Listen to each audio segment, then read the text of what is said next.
Bismillahirrahmanirrahim. Assalamualaikum warahmatullahi wabarakatuh. Apa kabar anak-anakku semuanya? Mudah-mudahan selalu dalam keadaan sehat. Kali ini kita akan mempelajari materi ketiga dari sejarah peminatan kelas 11 IPS, yaitu revolusi-revolusi besar dunia. Tema ini adalah kelanjutan dari materi sebelumnya, yaitu peristiwa penting di Eropa, di mana pengaruh dari apa yang terjadi di Eropa betul-betul sangat kita rasakan sampai hari ini di dunia.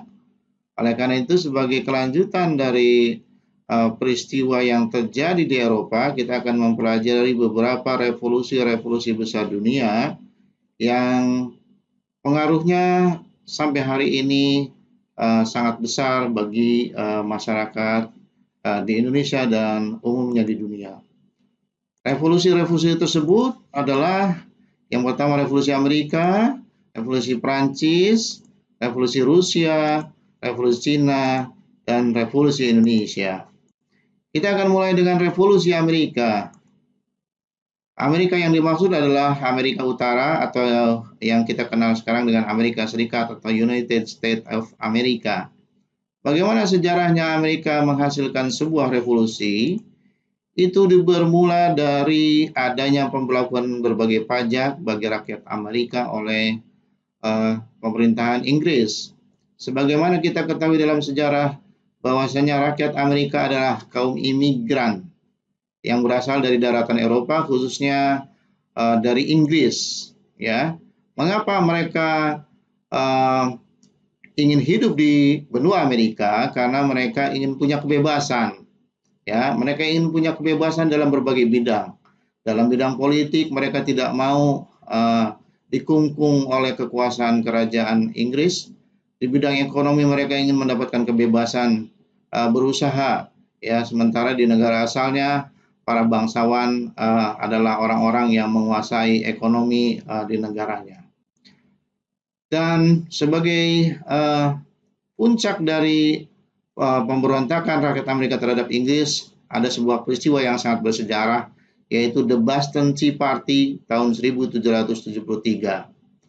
Peristiwa ini terjadi di kota Boston, di sebuah pelabuhan, di mana ada sebuah kapal dagang yang membawa muatan teh, ya, datang ke pelabuhan Boston.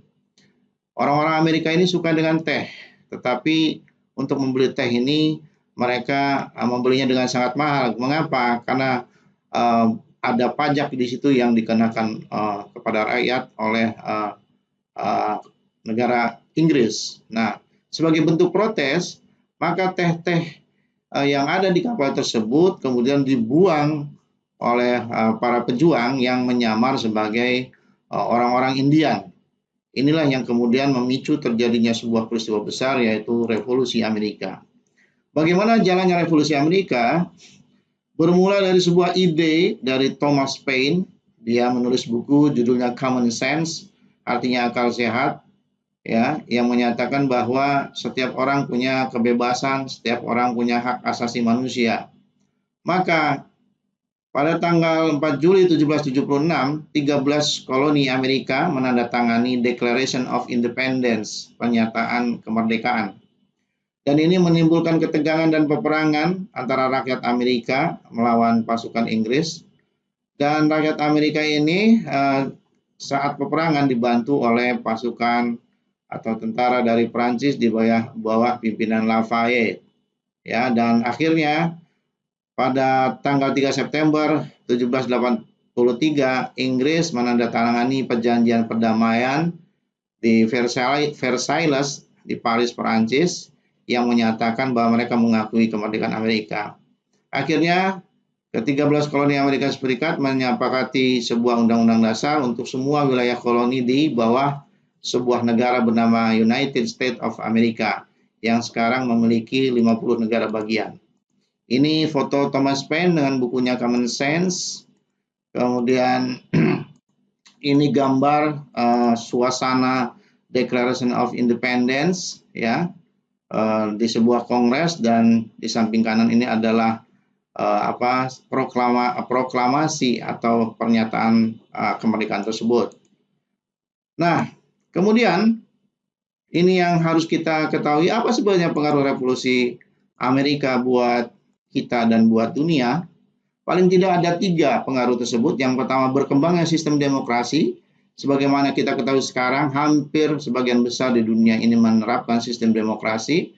Kekuasaan ada di tangan rakyat, oleh rakyat, untuk rakyat, bukan lagi di bawah kekuasaan seorang raja. Yang kedua, adanya pengakuan dan penegakan hak asasi manusia. Bahwasanya setiap manusia punya hak untuk hidup, hak untuk mendapatkan pendidikan, hak untuk mendapatkan kesuksesan.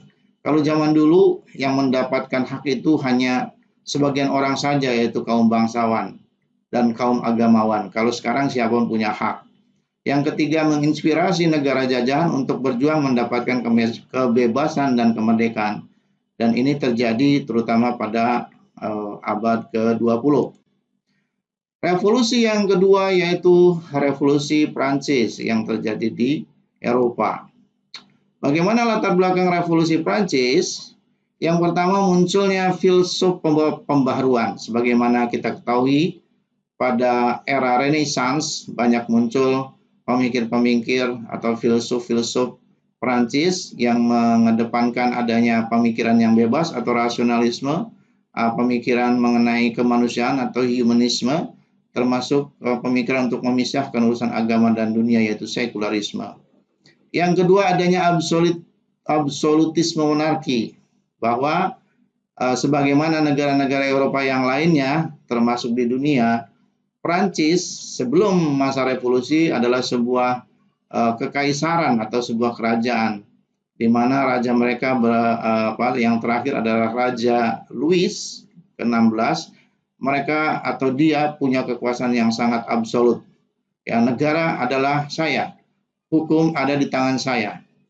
Yang ketiga adalah feodalisme, artinya kekuasaan ada di tangan kaum bangsawan.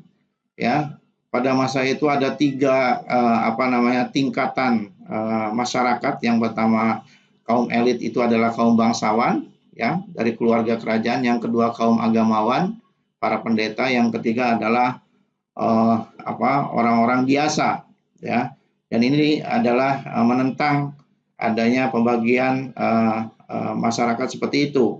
Yang keempat adalah bahwasanya keuangan negara mengalami defisit atau kekurangan uang, kekurangan anggaran. Kenapa hal ini bisa terjadi? Karena borosnya keluarga kerajaan, ya, untuk kepentingan pribadi atau untuk berfoya-foya, untuk membeli barang-barang yang hanya untuk digunakan oleh kalangan raja saja, ya, bukan berjuang untuk agar rakyat sejahtera. Nah, akhirnya terjadi revolusi Prancis. Bagaimana kejadiannya? Pada tanggal 17 Juni 1789, sebagian anggota États Généraux membentuk Dewan Nasional sebagai Dewan Perwakilan Rakyat Prancis. Jadi dibentuklah apa yang disebut dengan Dewan Perwakilan Rakyat, atau kita kenal sekarang dengan DPR, ya, atau legislatif, ya, di mana dewan ini akan menentukan hukum, bukan dari raja. Kemudian Dewan Nasional ini menuntut peran politik yang seimbang, ya, tidak cuma raja yang berkuasa, ada pengakuan hak rakyat dan pembentukan undang-undang yang disepakati bersama. Nah, hanya saja Raja Prancis, yaitu Raja Louis, berusaha membubarkan Dewan Nasional tersebut, dan ini tentu saja menimbulkan amarah, ya, bagi sebagian besar rakyat.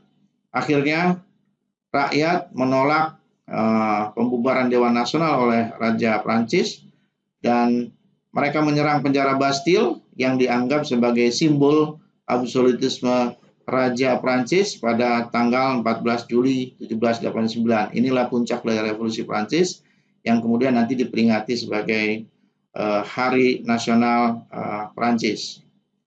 Nah, tadi ada yang lupa disebutkan, adanya pengaruh revolusi Amerika, ya. Revolusi Amerika itu lebih dulu ada dibandingkan Prancis, tapi di sini ternyata orang-orang Prancis terinspirasi oleh revolusi Amerika karena mereka sendiri membantu rakyat Amerika melawan Inggris. Ini Raja Louis XVI dengan istrinya Marie Antoinette. Ini yang gemar berfoya-foya, ya, hidup mewah sementara rakyatnya sengsara.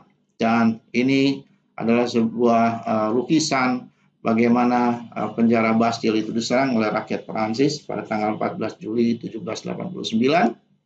Dan yang sangat tragis, Raja dan Ratu Prancis akhirnya dihukum mati, ya, disaksikan oleh seluruh rakyat di alun-alun kota Paris. Ini gambaran bagaimana Raja Prancis dan Ratu Prancis itu dipenggal kepalanya dan kepalanya kemudian diperlihatkan kepada orang-orang yang ada di alun-alun. Ya, oke. Bagaimana pengaruh revolusi Prancis ini bagi dunia, bagi Indonesia? Sama halnya dengan revolusi Amerika, ya. Pengaruhnya adalah berkembangnya sistem demokrasi, ya, bahwa di Amerika tidak ada raja yang berkuasa, begitu pula dengan di Prancis. Dan ini menarik karena bisa dikatakan Prancis adalah negara pertama di Eropa yang tidak lagi menerapkan kekuasaan monarki atau kekuasaan kerajaan, tetapi dia menganut republik, ya, dengan sistem demokrasinya. Yang kedua, berkembangnya liberalisme, paham kebebasan, sama seperti di Amerika, berkembang nasionalisme, paham kebangsaan, dan kapitalisme.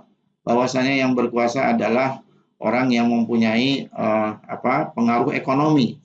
Kita sebut dengan kapitalisme. Yang berkuasa sampai hari ini pun, ya, ternyata bukan politisi, tapi orang-orang yang punya duit atau kaum kapitalis. Yang ketiga, berkembangnya sistem rule by law, ya. Bahwasanya yang menjadi landasan hukum itu bukan dari seorang raja, tetapi dari hukum. Jadi yang menjadi panglima, ya, adalah hukum, bukan lagi kekuasaan raja. Yang keempat, penghapusan sistem feodal, tidak ada lagi tingkatan masyarakat berdasarkan garis keturunan dari bangsawan, dari agamawan, ya. Tetapi semuanya sama, adanya persamaan, persaudaraan, adanya kebebasan. Dan yang terakhir, kapitalisme semakin berkembang, ya.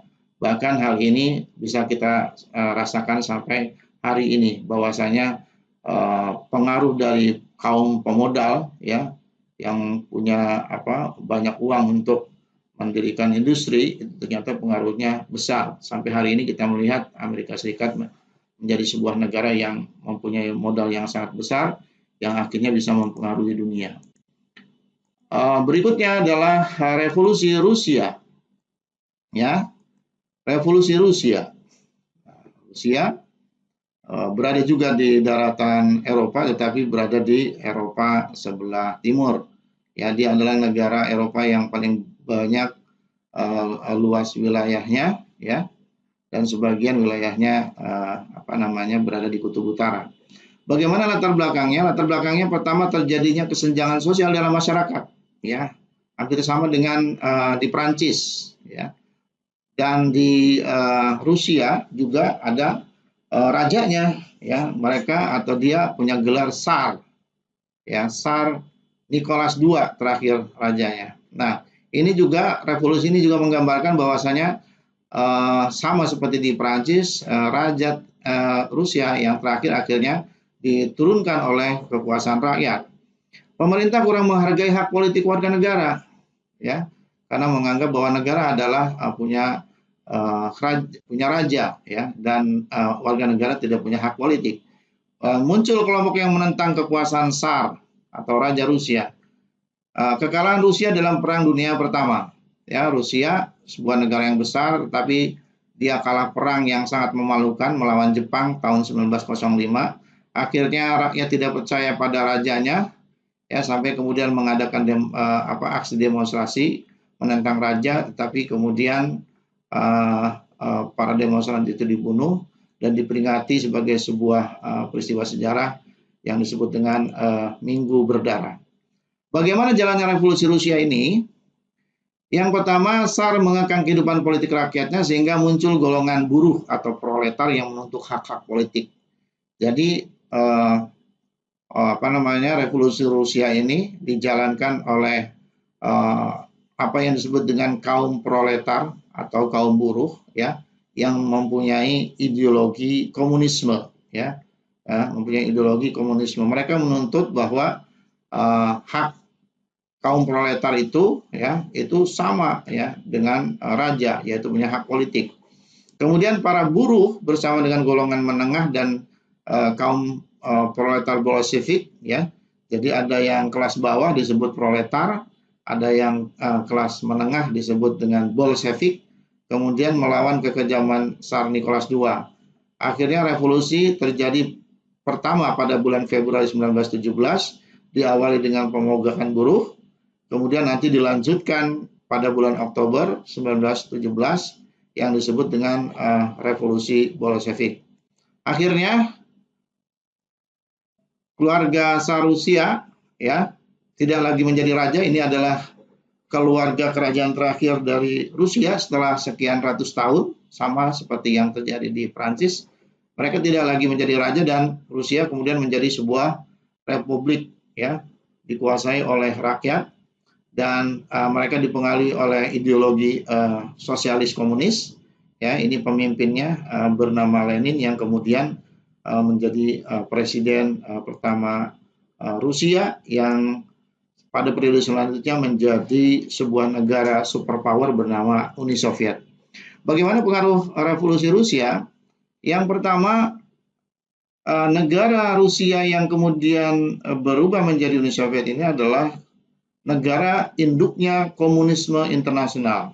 Ya, jadi ideologi komunisme ini bertolak belakang dengan ideologinya kapitalisme. Ya, tadi pendukung kapitalisme adalah Amerika Serikat dan Perancis, sementara Rusia ini bertolak belakang. Ya, jadi orang-orang komunis ini menginginkan bahwa pengaruh ekonomi bukan oleh segelintir orang, tetapi oleh kalangan rakyat. Ya, maka muncullah apa yang disebut dengan komunisme. Dan pengaruh komunisme ini ternyata bukan saja di Rusia, tapi di dunia. Bahkan termasuk nanti pada periode selanjutnya datang Indonesia juga. Yang kedua, membangkitkan semangat kaum petani dan buruh untuk meruntuhkan kapitalisme dan imperialisme.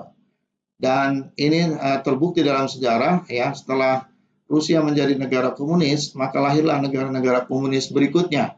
Ya, kalau kalian perhatikan di peta ya, di sebelah selatan atau di bawah Rusia itu ada negara Cina yang berubah menjadi negara komunis, dan di sebelah timur atau sebelah kanannya Rusia itu adalah orang-orang Korea ya, yang kemudian juga mendapat pengaruh komunis sampai hari ini ya, Korea Utara. Kemudian muncullah negara Uni Soviet yang tadi Bapak katakan berhaluan komunis, dan nanti dalam periode selanjutnya antara negara Uni Soviet ini ya dengan Amerika Serikat ini saling bersetegang dan melahirkan nanti apa yang disebut dengan perang dingin ya. Maka lahir di perang dingin itu ada dua negara superpower, yaitu Amerika Serikat ya di satu sisi dengan ideologi kapitalisme liberalismenya, dan Rusia atau Uni Soviet menjadi negara superpower yang berideologi komunis. Berikutnya adalah revolusi Cina ya. Ini negara Asia yang tadi Bapak sebutkan dipengaruhi oleh apa yang terjadi di Rusia ya dengan komunismenya. Bahkan kamu bisa perhatikan sampai hari ini ya, kalau di Rusia atau Uni Soviet sudah runtuh ya, sekarang Uni Soviet sudah tidak ada lagi, tetapi di Cina komunisme masih bertahan. Mengapa terjadi revolusi Cina? Yang pertama, kekalahan Cina dalam perang Candu 1 dan 2 ya. Dia pernah dikalahkan oleh Inggris ya, Cina pernah dikuasai oleh Inggris. Bahkan sisa-sisa pengaruh Inggris itu bisa kalian lihat di Hong Kong. Ya, Hong Kong itu wilayah Cina yang sangat dipengaruhi oleh Eropa. Kemudian ada pemberontakan dalam negeri, ada keinginan ya rakyat Cina untuk lepas dari pengaruh kekaisaran Cina, sehingga nanti berubahlah negara tersebut menjadi sebuah negara republik sebelum komunisme berkuasa. Ada modernisasi Cina dan munculnya invasi Jepang. Dan yang terakhir perkembangan paham-paham baru ya, dalam hal ini adalah nasionalisme ya, dan kemudian komunisme. Bagaimana jalannya revolusi Cina? Pada 11 Oktober 1911, Sun Yat-sen menghendaki pembentukan pemerintahan Cina. Ya, ini Sun Yat-sen ini tokoh pejuang kemerdekaan Cina, ya, yang menginginkan supaya Cina menjadi sebuah negara republik. Sun Yat-sen berusaha menyatukan Cina bagian utara dan Cina bagian selatan, ya. Nah, perjuangan menyatukan seluruh Cina tercapai di bawah pemerintahan Chiang Kai-shek, ya. Hanya saja kemudian dalam periode selanjutnya kaum nasionalis yang meruntuhkan kekaisaran Cina dan mendirikan negara Cina Republik ini, ya, ternyata harus tersingkir oleh orang-orang komunis di bawah pimpinan Mao Zedong, ya, dan orang-orang Cina nasionalis yang anti komunis ini kemudian hari ini kita bisa melihat mereka punya negara sendiri yang disebut dengan Taiwan atau Cina Taipei. Perlawanan Mao Zedong kemudian membuahkan hasil. Pada tahun 1949 Chiang Kai-shek menyingkir ke Taiwan. Akhirnya Mao Zedong, ya, ini bapak pendiri negara Cina komunis, berhasil mendirikan Republik Rakyat Cina, ya, atau Republik Rakyat Tiongkok yang berideologi komunis. Ini adalah Kaisar Puyi, ya, dia adalah kaisar Cina terakhir setelah Cina selama ribuan tahun mempunyai kaisar dan berakhir pada abad 20. Ini adalah istana terlarang, ya, tempat tinggal kaisar Cina yang kamu bisa lihat di sini dikuasai oleh orang komunis di bawah pimpinan Mao Zedong, ya. Ini Mao Zedong. Dan bagaimana pengaruh revolusi Cina? Yang pertama, paham komunis berkembang ke seluruh dunia. Ini bukti bahwa bukan saja paham komunis itu hanya di Rusia, ya, di Rusia, kemudian melebar ke Cina, melebar ke Korea, bahkan melebar ke Vietnam, sampai kemudian pernah juga uji coba untuk menguasai atau mempengaruhi Indonesia. Bahkan hari ini isu mengenai komunisme tidak lenyap, ya, selalu ada saja. Kemudian terpecahnya Cina daratan yang berhaluan komunis dan Cina kepulauan atau Taiwan yang berhaluan nasionalis. Sampai hari ini kedua negara ini masih bersitegang. Cina daratan menganggap bahwa Taiwan itu adalah provinsi yang membangkang. Kemudian keberadaan Cina mengancam dominasi negara-negara kapitalis. Dan sampai hari ini kita bisa melihat Cina ini sebuah negara yang besar, punya wilayah kekuasaan yang besar dan punya penduduk yang sangat banyak, terbanyak di seluruh dunia. Dan pengaruhnya sekarang bukan saja politik tetapi juga ekonomi. Dan yang terakhir adalah revolusi Indonesia. Ini sebagai perbandingan saja.